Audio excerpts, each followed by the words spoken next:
프랑스에서 와인은 조상 대대로 식탁에서 즐겼던 술로 프랑스인에게 와인 없는 식탁은 낯설다고 하죠. 그래서인지 와인에 대한 자부심이 굉장히 강합니다. 사실 와인뿐만 아니라 프랑스가 자부심을 가지는 분야가 많이 있죠. 아테사커로 불리는 프랑스의 축구, 루이비통, 샤넬, 디올, 에르메스 등 명품계를 꽉 잡고 있는 프랑스의 브랜드 등 자부심으로 가득한 나라입니다. 이 화려한 라인업 사이에서도 와인은 프랑스인들에게 손꼽히는 자랑거리죠. 왜냐하면 프랑스의 문화와 역사 전반에 걸쳐 와인이 깊게 연관되어 있기 때문입니다. 이번 영상에서 프랑스 역사를 둘러싼 와인에 대해 함께 알아보시죠.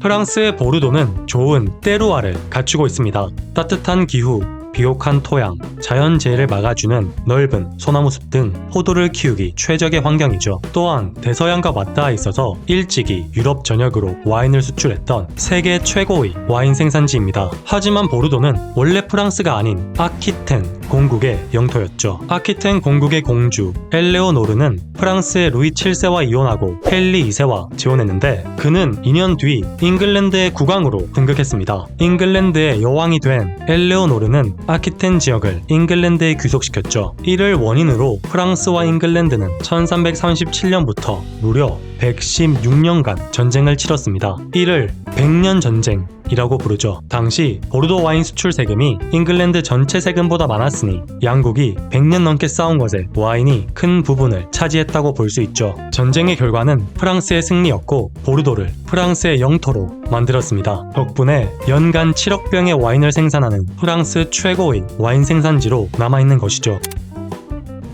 1851년 세계 박람회가 영국에서 개최됐습니다. 이는 영국이 세계 최초로 개최한 것이었죠. 영국의 라이벌이었던 프랑스는 세계 최초라는 타이틀을 영국에 뺏긴 것이었습니다. 따라서 당시 프랑스의 황제였던 나폴레옹 3세는 영국을 능가할 세계 박람회를 원했습니다. 그리하여 보르도 와인을 출품할 생각이었죠. 왜냐하면 100년 전쟁에서 영국으로부터 쟁취한 영토에서 생산되는 와인이었기 때문입니다. 세계 박람회 출품 전 나폴레옹 3세는 보르도 상인들에게 와인의 등급을 매기라고 지시했죠. 그들은 와인의 명성과 거래 가격에 따라 등급을 매겼습니다. 이때부터 와인에도 브랜드 가치가 생긴 것이었죠. 해당 등급 체계는 국제적으로 인정받았고 와인을 많이 소비하는 영국이 부러워할 만한 것이었습니다. 이는 프랑스가 와인의 자부심을 가지는 것에 한몫했다고 볼 수 있습니다.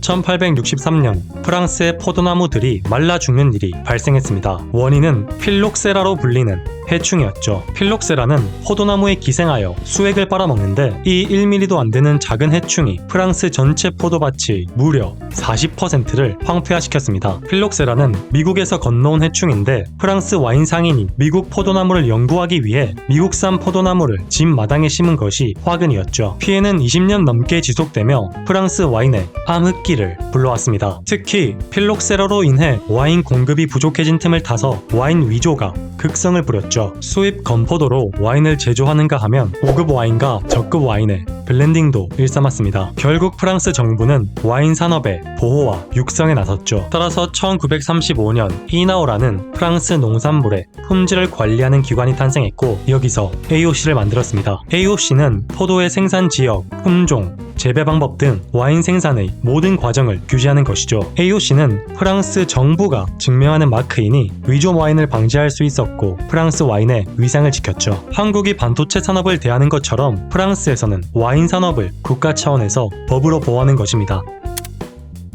1976년 프랑스 파리에서 프랑스와 미국의 와인을 비교하는 블라인드 테스트가 진행됐습니다. 예나 지금이나 프랑스는 자국 와인 말고는 취급 안 한다는 주의였으니 대다수가 프랑스 와인의 승리를 예상했죠. 그런데 블라인드 테스트의 결과는 놀라웠습니다. 화이트 와인과 레드 와인 모두 미국의 와인이 1등을 차지한 것이었죠. 심지어 11명의 심사위원 중 9명이 프랑스인이었습니다. 프랑스의 자존심이 완전히 구겨진 사건이었죠. 이 사건을 파리의 심판이라고 합니다. 이후로 미국, 아르헨티나, 칠레 등 와인 후발주자들이 생산한 와인의 판매량이 크게 늘었습니다. 즉, 프랑스 와인만이 답이 아니다는 평가가 많아진 것이죠. 최근에는 프랑스의 자국민조차 와인 사랑이 예전만 못하다는 평가가 있습니다. 특히 프랑스의 젊은 세대들이 와인을 적게 마셔서 프랑스의 와인 시장이 위축되고 있죠. 프랑스 와인의 위기라고 볼 수 있습니다. 프랑스인들에게 술, 그 이상의 가치를 지닌 프랑스의 자존심.